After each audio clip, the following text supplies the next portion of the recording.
So guys, ito ATM, ayan. Bukasan time. Ito first place, Dino Pro. Malakas.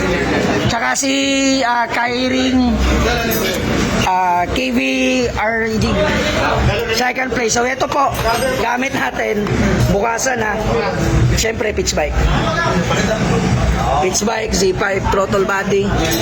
Yung throttle body natin guys, wala yung ports ha.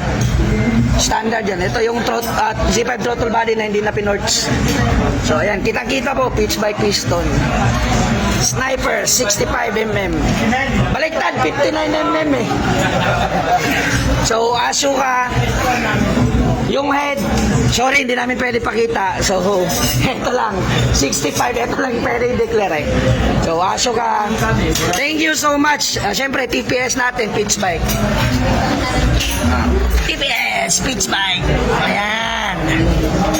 So again, Team Pitch Bike Mindanao, Epitech ECU, ayan, tulungan po kami. Tuner natin si Henrich, nawala. So shoutout. Mayari, Boss AJ. Oh, ito yung tuner, ayan.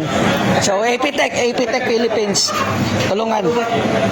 Double wing to kasi may angkas pa uwi.